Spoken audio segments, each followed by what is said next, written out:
Дело Артура Смирнова, сбившего насмерть 18-летнюю девушку в мае прошлого года, вновь набирает обороты. Напомним, в июне этого года решением Приволжского суда мужчину отправили в колонию поселения на 4 года и 6 месяцев. Родные погибшей посчитали такое наказание чересчур мягким и подали апелляцию в Верховный суд Татарстана.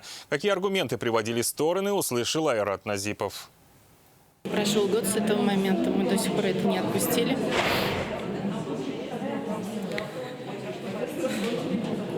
Не можем.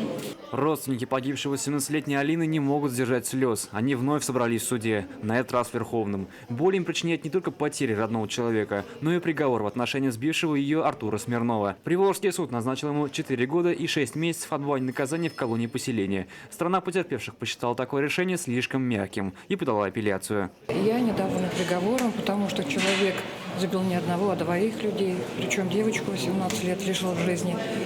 Вину, вот, например, он не признал.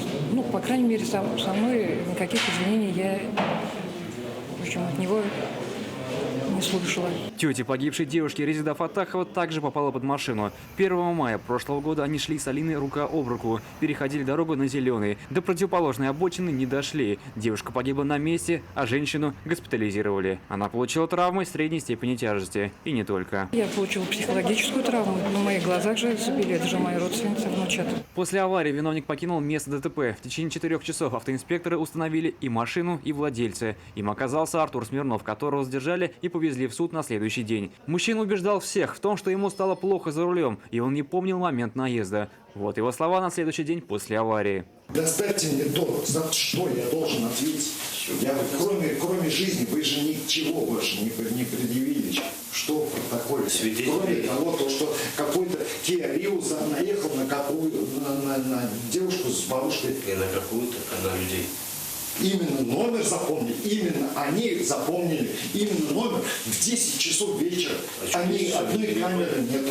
С тех пор мужчина сменил тон. Он не отрицает, что сбил девушку, и говорит, что уже неоднократно приносил извинения. Перед потерпевшим я извинялся. Я еще раз сейчас в процессе суда я извинюсь очередной раз.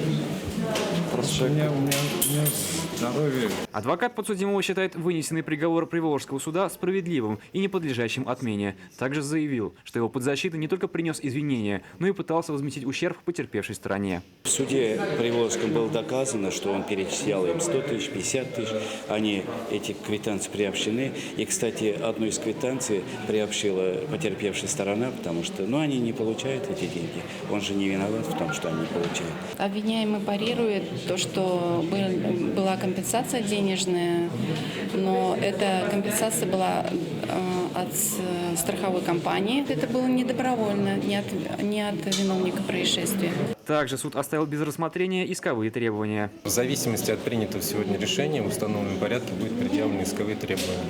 Либо сегодня, если будет принято решение об оставлении приговора без изменения, то будет в установленном порядке, в порядке гражданского суда производства заявленный иск, либо он судом сегодня может быть рассмотрен. Во время заседания сторона потерпевших заявила иски на 5 миллионов рублей и попросила суд изменить место отбывания наказания для подсудимого с колонии поселения на колонии общего режима. Впрочем, Артур Смирнов и вовсе попросил для себя условного наказания. Заседание решили отложить до 11 сентября. На нем решится, останется ли вынесенный приговор в силе или же его отправят на новое рассмотрение.